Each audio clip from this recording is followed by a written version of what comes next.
If you've been in the card game space, you've more than likely heard the term staples. Just like the name implies, staples act like the glue that hold decks together.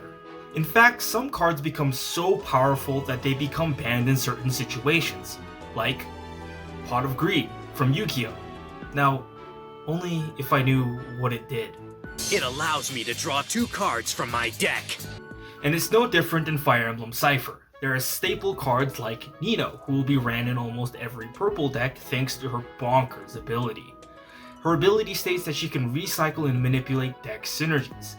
So even if you don't know anything about Fire Emblem Cipher, just know that the ability to manipulate the deck is incredibly powerful. But one color in particular, Red, didn't just have a staple card, they had a staple character. Mei, because of her ability, Meyer.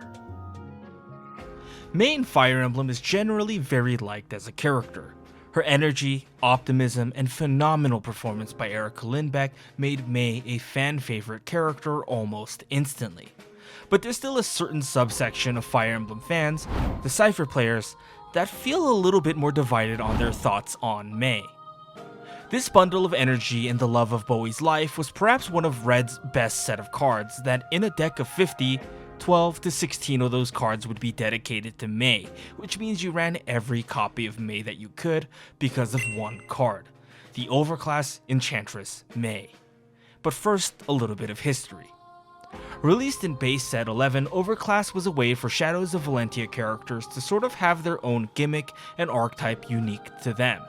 After all, the color red was shared not only between the Shadows of Valentia characters, but everyone from Marth's saga of games over in Arcanea as well. The Overclass system was found with okay success, but the most important thing about this gimmick being that it now breathed new life into older cards, making way for new considerations for deck building. There was a lot of experimentation, but it wasn't until set 16 where the Overclass Enchantress Mei would make her spectacular debut. Upon release, everyone saw her skill 1, Let's Go, Meyer, and instinctively knew this was going to be a broken ability. The fact that units that committed an action and tapped cannot untap when Overclass Mei hits a promotion stopped a lot of the opponent's game plan and forced the game to slow down considerably, or even just shutting down the opponent's ability to even play the game.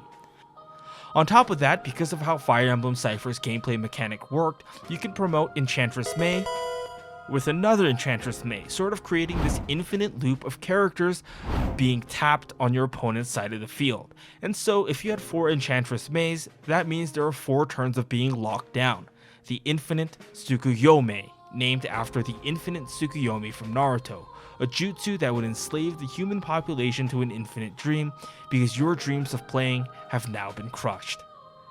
And the only way to counter Mei at this point in time was just to play your own Mei and pray that you have more Enchantress Meis than your opponent. The caveat to all of this is that Overclass Mei's ability can only be activated when you promote a Mei that's already on board, which means if they want to do it instantly, they would have to wait till there's 5 mana on board or a Mei already committed onto the field. But this was quickly figured out to be not that big of a deal when you have 12 playable Meis at any given point to activate the 4 Enchantress Meis in your deck. And to add further salt to the wound, base form Mei had a great draw ability that wasn't locked down to being once per turn, which means it further helped you cycle your deck to get into more important cards, or even just letting you dig deeper into getting more Enchantress Meis from your deck. Set 9 Mei also wasn't terrible either, as it also gave you spot removal and draw power as well. So even before Set 16 Enchantress Mei came out, there was a lot of great utility that Mei provided for the color red. In fact, Mei was so good that it centralized deck building for long periods of time.